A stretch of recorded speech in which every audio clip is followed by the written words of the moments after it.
خداوند تبارک و تعالیٰ کا ارشاد ہے اپنے حبیب سے کہ اے میرے حبیب کہہ دو کہ میں تم سے اپنی رسالت کی کوئی بھی اجرت کسی بھی قسم کی طلب نہیں کرتا مگر یہ کہ میرے قربا سے مودت کرو۔ خداوند تبارک و تعالیٰ کا شکر ہے کہ اس نے ہمیں ان لوگوں میں سے قرار دیا کہ جو قربہ رسول اللہ کی مودت کے ذریعے رسول اللہ کی رسالت کی اجرت کو ادا کرتے ہیں، یعنی ہم وہ ہیں کہ جنہوں نے اسلام لیا تو بے حکم خداوند تبارک و تعالی رسول اللہ صلی اللہ علیہ وآلہ وسلم کی رسالت کی اجرت کو پہلے ادا کیا۔ لہذا ہمارے پاس جو اسلام ہے تو اس کے بارے میں کہا جا سکتا ہے کہ یہ حلال طریقے سے حاصل کیا ہے، کیونکہ ہم نے رسول اللہ صلی اللہ علیہ وآلہ وسلم کی رسالت کی اجرت کو ادا کیا، اور یہ رسالت کی اجرت درہم یا دینار یا زر و جواہر یا دنیا کی کوئی چیز نہیں ہے، یہ رسالت کی اجرت ہے مودت قربہ رسول اللہ صلی اللہ علیہ وآلہ وسلم۔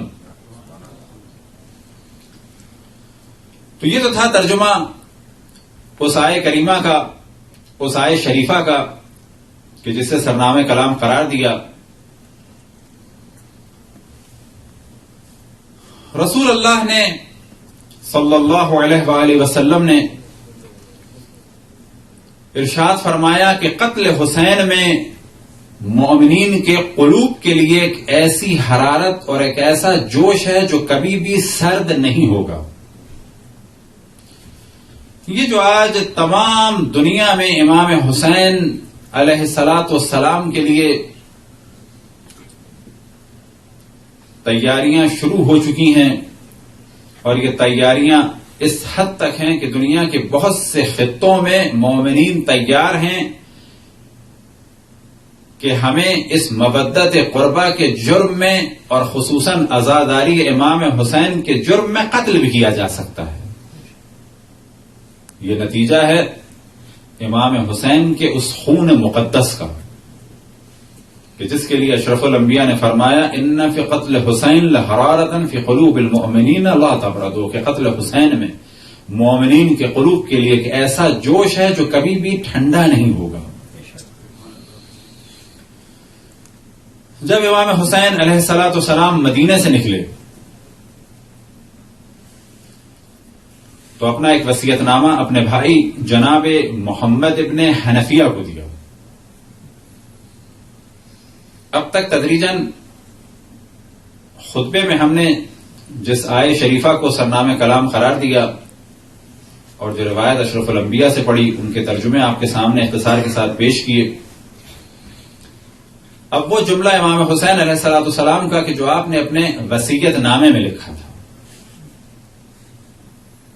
اور عموماً ایام عزا میں اس وصیت نامے کے اس حصے کی جانب میں ہمیشہ توجہ دلاتا ہوں تاکہ مجلس میں آنے والوں کو بھی یہ معلوم ہو کہ وہ کیوں آئے ہیں، لیکن سب سے زیادہ ضرورت اس امر کی ہے کہ جو یہاں بیٹھے اسے بھی معلوم ہو کہ وہ کیوں آیا ہے۔ البتہ جو یہاں بیٹھتا ہے وہ آپ ہی لوگ لا کے بٹھاتے ہیں، بس یاد رکھیں اگر یہاں سے گمراہی ہوگی تو اس کا حساب آپ سب سے ہوگا۔ ایک عام ہمارے یہاں تاثر خصوصاً انڈیا اور پاکستان میں یہ ہے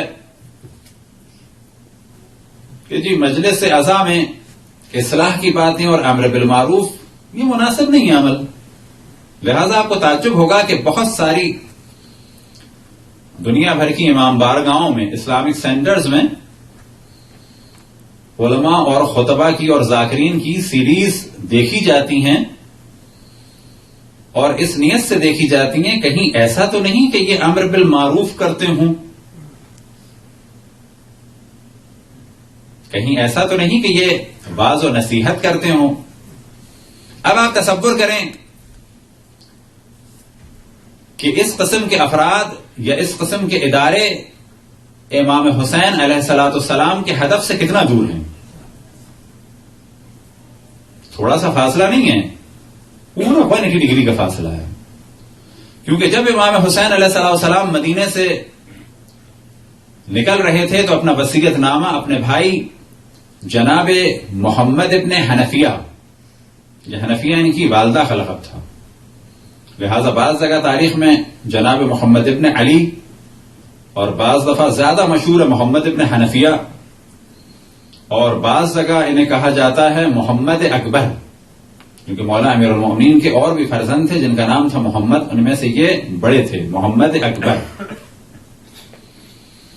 حتیٰ عمر کے اعتبار سے یہ حضرت عباس اور دیگر بھائیوں سے بڑے تھے یہ، اور خود امام حسن اور امام حسین علیہم الصلوۃ والسلام کے زمانے میں ان کا بہت زیادہ احترام تھا. اسی طرح سے جنگ صفین میں بھی یہ رہے اور جمل میں بھی رہے، اور امام حسن علیہ الصلوۃ والسلام کی شہادت کے بعد جب ان کے جسم اطہر پر تیر چلے اور جب دفن کا موقع آیا تو اس وقت بھی جناب محمد ابن علی بڑھ چڑھ کر بول رہے تھے، لہذا تاریخ میں حضرت عائشہ کی جانب سے بھی انہیں مخاطب کرنے کا ذکر ہے کہ اے محمد تمہارا کیا کام بنی فاطمہ سے، جس پہ امام حسین علیہ السلام آگے بڑھے اور کہا کہ کون ہوتا ہے انہیں بنی فاطمہ سے جدا کرنے والا، اور پھر توجہ دلائی کہ یہ بھی فاطمہ کی نسل سے ہیں، اور کہا کہ یہ فاطمہ کی نسل سے ہیں، ہاں یعنی فاطمہ بنت اسد کی نسل سے ہیں اور فاطمہ مخزومیہ کی نسل سے ہیں.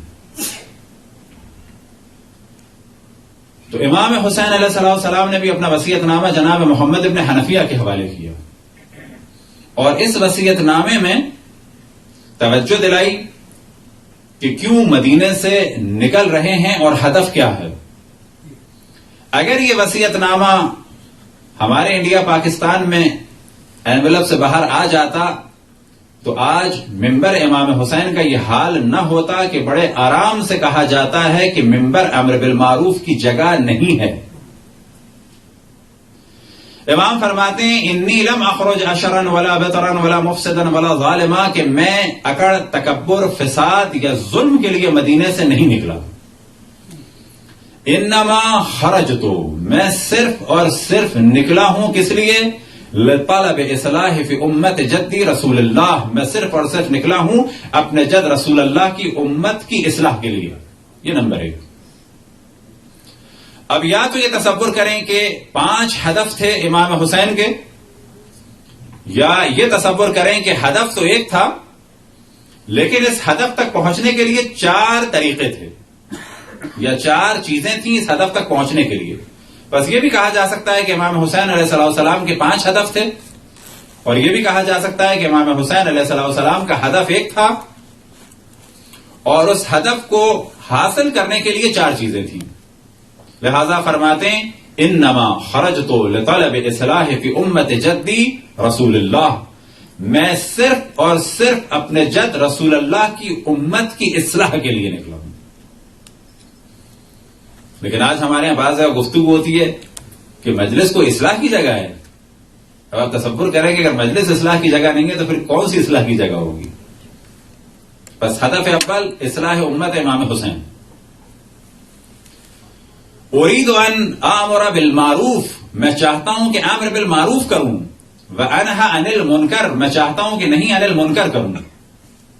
امر بالمعروف یعنی نیکی اور اچھائی کی جانب دعوت دوں، ونہی عن المنکر یعنی برائی سے روکوں.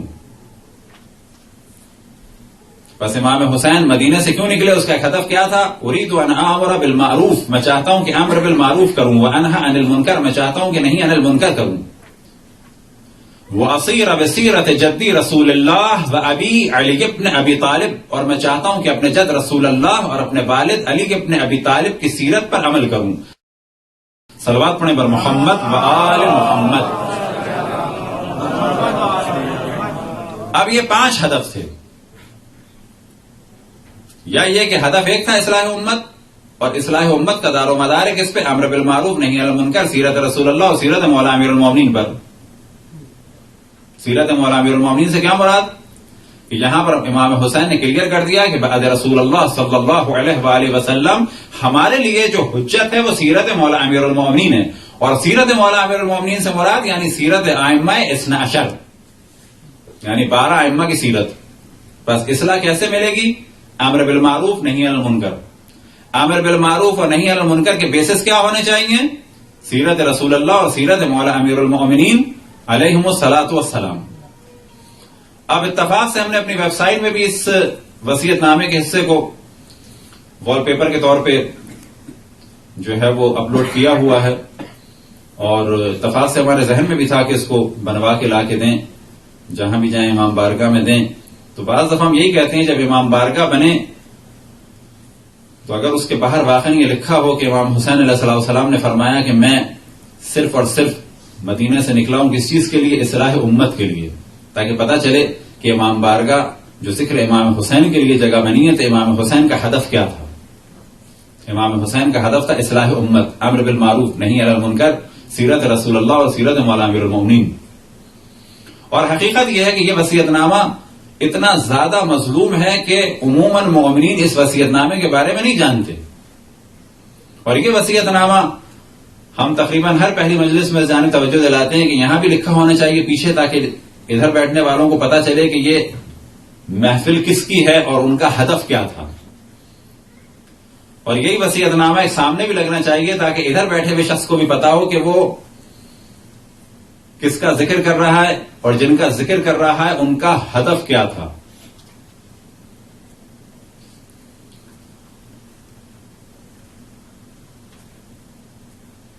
تو ایک بہت بڑی تعداد ہمارے ہاں اس بات سے بالکل آشنا نہیں ہے کہ ہدف امام حسین تھا کیا، اور جب تک ہدف امام حسین کلیئر نہ ہو اس وقت تک آزاداری کا ہدف بھی کلیئر نہیں ہو پائے گا.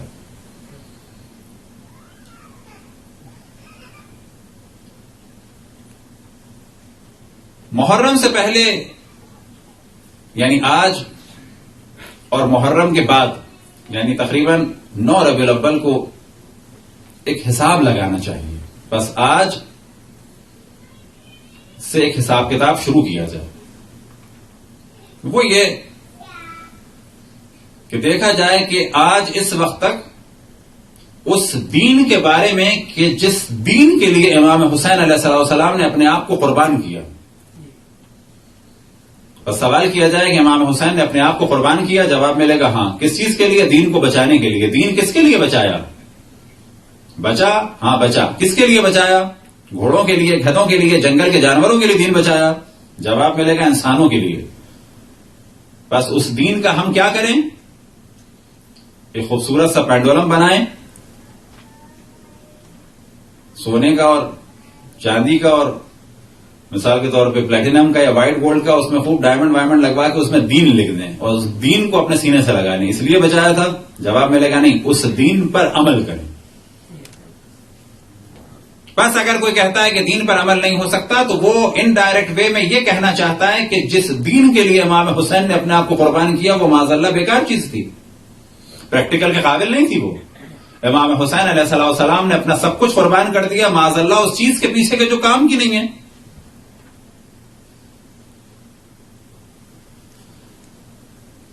بس 9 ربیع الاول کو یہ سوال کیا جائے کہ اس سال ہم نے اس دین کے لیے کہ جس دین کے لیے امام حسین علیہ السلام نے اپنے آپ کو قربان کیا ہم نے کتنا جانا. کیونکہ دین کی قدر و قیمت کے لیے اتنا کہہ دینا کافی ہے کہ یہ دین حضرت آدم سے لے کے حضرت خاتم تک انبیاء لائے. اس دین کی حفاظت کے لیے خداوند تبارک و تعالیٰ نے ائمہ اثنا عشر کو منتخب فرمایا. اس دین کی حفاظت کے لیے ائمہ علیہم الصلوۃ والسلام نے اور خصوصاً امام حسین نے اپنے آپ کو، اپنی آل کو، اپنی اولاد کو، اپنے بھائیوں کو، اپنے بھتیجوں کو، اپنے بھانجوں کو، حتیٰ اپنی بہنوں کی چادروں کو قربان کیا. یہ دین اتنا قیمتی ہے. بس اس دین کے بارے میں ہم نے کیا جانا، یہ سوال ہمیں کرنا چاہیے 9 یا 10 ربیع الاول کو، تاکہ ہم امام حسین علیہ السلام کے سامنے یہ کہہ سکیں کہ جس کے لیے آپ نے اتنا اہتمام کیا اسے ہم نے اتنا جانا اس دفعہ. تو مجلس کا سب سے اہم ہدف یہی ہے. برحمتك يا أرحم الراحمين وصلى الله على محمد وآله